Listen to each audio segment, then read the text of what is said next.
Merci de nous Je vous en accueillir. prie. Venez. Le Val d'Oise au cœur de la lutte contre les déserts médicaux. Dominique Bussereau, président de l'Assemblée des départements de France, et Patrick Bernasconi, président du CESE, le comité économique, social et environnemental, ont conduit une délégation venue s'informer sur ce sujet.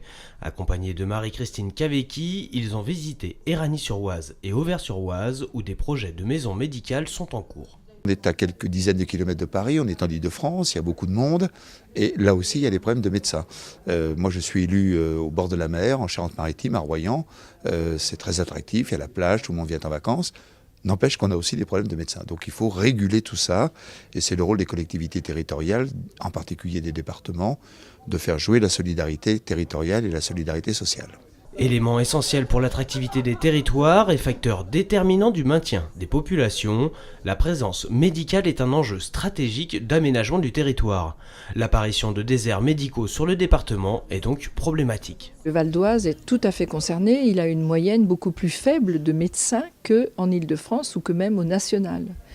Et il n'y a pas que les territoires ruraux qui sont concernés.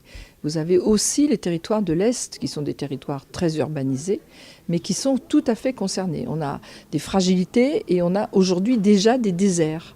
Donc l'idée, c'est de mettre en commun des forces. C'est ce qu'il s'est passé à Auvers par exemple, où un médecin local a sollicité la mairie pour monter une maison de santé. L'énergie du docteur Hérault et puis la volonté politique de la ville, puisqu'on a mis ce local à disposition, a fait qu'aujourd'hui, nous avons à peu près 240 mètres carrés, 5 médecins généralistes, 3 infirmières, un kinésithérapeute et une sage-femme. Voilà, donc c'est un projet, on va dire, qui a fédéré plusieurs énergies, plusieurs envies, avec une grosse aide de l'ARS. Agence régionale de santé, mairie, ordre des médecins, départements et régions, tous sont mobilisés pour répondre au mieux à la désertification médicale.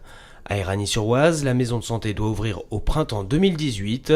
Dans un premier temps, elle accueillera 2 médecins, 2 infirmières et un ostéopathe dans un espace de 150 mètres carrés. Aujourd'hui, nous sommes à 5 médecins sur la ville d'Éragny. C'est-à-dire qu'encore il y a 6 ans, nous étions à 10 médecins. Nous avons perdu 50% de nos médecins. Ce qui fait qu'en termes de ratio, nous sommes à 2,99 médecins pour 10 000 habitants, ce qui fait que notre commune est une des plus faibles en termes d'offres de soins et de médecins généralistes du département. Une situation difficile pour cette commune de près de 20 000 habitants.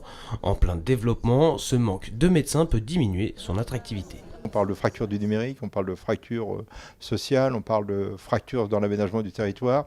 Les déserts médicaux font partie de ces fractures et il faut vraiment que nous apportions des solutions et que nous puissions comme ça répondre à des attentes qui sont clairement exprimées dans certaines pétitions.